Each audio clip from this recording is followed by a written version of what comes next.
Class 12 subject chemistry लेशन billion.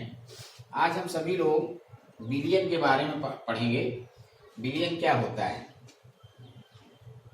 वास्तव में दो पदार्थ अगर आपस में मिलाए जाएं, जैसे हमने यहाँ पर नमक को जल में मिला दिया, इसी प्रकार पानी में चीनी को मिला दिया। मिलाने के बाद मिक्स करने पर हमें यहाँ पर चीनी दिखाई नहीं पड़ेगी, यहाँ पर नमक नहीं दिखाई पड़ेगा। आखिरकार ये नमक और चीनी पानी में क्या हुए? तो हम कह सकते हैं यहाँ पर चीनी और नमक पानी में मिक्स हो गए। जनरल भाषा में कहेंगे मिक्स हो गए। और ये जो नमक और चीनी है पानी में अपनी आइडेंटिटी खो देते हैं। उनका जो अपना भौतिक गुण है, जो ठोस अवस्था है, वो फिर अपीयर नहीं होती है। इस प्रकार से हम कह सकते हैं कि दो या दो से अधिक पदार्थों के समांगी मिश्रण को बिलियन कहते हैं। अगर बिलियन के बारे में पूछा जाए तो हम कह सकते हैं कि दो या दो से अधिक पदार्थों के समांगी मिश्रण को बिलियन कहते हैं। आपने तमाम सारे पेय पदार्थ देखे होंगे। सोडा वाटर है, उसमें दो या दो से अधिक होते हैं घटक, जैसे उसमें पानी भी होगा, चीनी भी होगी और दूसरे प्रिजर्वेटिव केमिकल्स भी होंगे। इसीलिए वहां पर हमने दो या दो से अधिक पदार्थों के समांगी मिश्रण को बिलियन कहते हैं, ये कहा गया है। इसमें अगर हम देखें तो होमोजीनस बिलियन की बात कही गई है।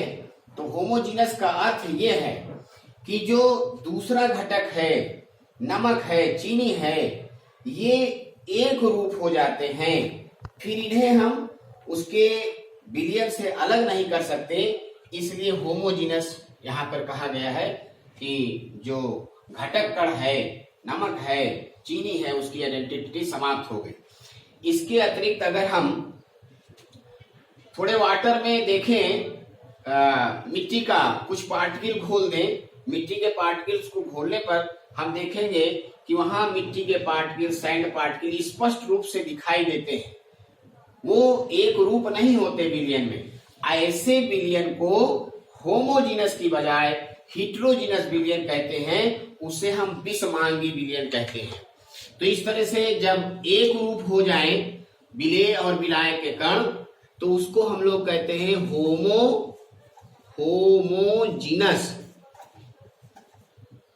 होमोजीनस विलियन।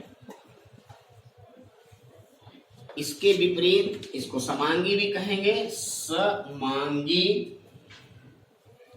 विलियन, और इसको कहेंगे हिटेरोजीनस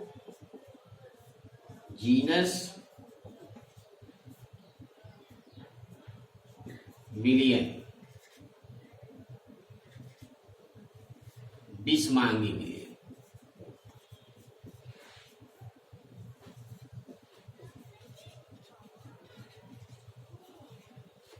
तो यहां आप खुद ही देख सकते हो, होमोजीनस सॉल्यूशन में वाटर और शुगर की आइडेंटिटी एक हो गई। यहां पे भी आप देख सकते हो कि वाटर और नमक की आइडेंटिटी एक हो गई। लेकिन हिट्रोजीनस के केस में, जहां विषमांगी वर्ड यूज होगा, वहां पर वाटर में जो दूसरा घटक कण है वो उसमें यूनिफॉर्म नहीं हो पाता है। इस प्रकार होमोजीनस विलियन और हिट्रोजीनस विलियन आपने देखा। अब हम देखें कि जो ये बिलियन है, इस बिलियन में दो पार्ट्स हैं, मैक्सिमम दो पार्ट होते हैं, दो से अधिक भी हो सकते हैं। यहाँ पर वाटर, चीनी है, यहाँ पर साल्ट और वाटर है। तो इन जो ये दो पार्ट्स हैं बिलियन के अंदर, सॉल्यूशन के अंदर, इनको हम कुछ नाम देते हैं। इस नाम को हम लोग कहते हैं, एक को कहते हैं विलेय। विलेय का मतलब है सालूट, और दूसरा पार्ट होता है विलायक। ये होता है सॉल्वेंट। सॉल्वेंट। तो हम कह सकते हैं कि solution is a mixture of solvent and solute. No, अच्छी तरीके से समझ रहे हैं हम कि अगर हमसे इन जनरल कहा जाए कि विलियन क्या है, तो हम कह सकते हैं सॉल्यूट और सॉल्वेंट का जो योग हो जाता है, जो मिश्रण प्राप्त होता है, उसे हम सॉल्यूशन कहते हैं। अब अगर हमसे पूछा जाए कि इस सॉल्यूशन में या इस सॉल्यूशन में विलेय कौन है, तो विलेय को डिसाइड करने के लिए कहा गया है विलयन का वह पार्ट या विलयन का वह घटक कण जिसकी मात्रा कम होती है, जिसकी मात्रा कम होती है विलयन में, उसे जनरली हम लोग सॉल्यूट कहते हैं। इस तरह हम कह सकते हैं कि यहाँ पर नमक के विलयन में नमक क्या है, सॉल्यूट। यहाँ पर हम देखें चीनी के विलयन में चीनी सॉल्यूट। इसी तरह से विलायक जो होता है वो पानी है। विलायक को हम कैसे डिफाइन कर सकते हैं, दूसरा जो इसका कंपोनेंट है उसको हम कह सकते हैं कि विलयन में जो मैक्सिमम मात्रा में होता है, maximum part of solution in known as solvent and minimum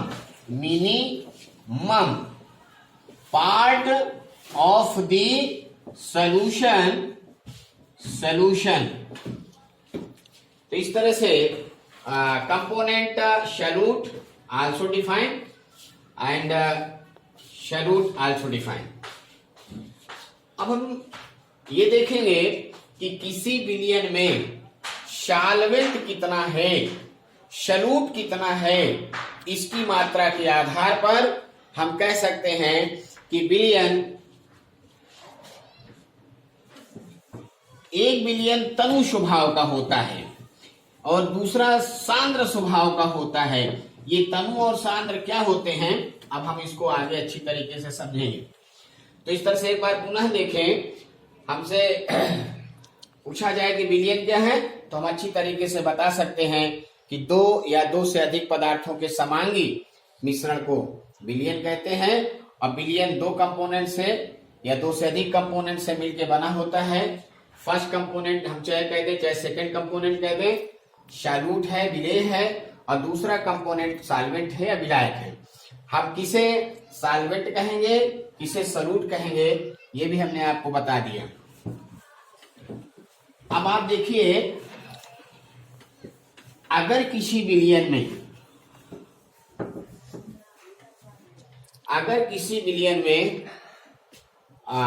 विलायक की मात्रा ज्यादा है, किसी विलयन में विलायक की मात्रा अधिक होने पर उस विलयन को हम तनु विलयन कहते हैं। और अगर विलेय की मात्रा जो होती है वो विलायक की तुलना में अधिक होती है तो सांद्र विलयन होता है। इसके अतिरिक्त भी विलयन है, जैसे अभी हम बता रहे थे तनु विलयन के बारे में, थोड़ा और अच्छे से समझिए। तनु विलयन, सॉरी पुश कर दो।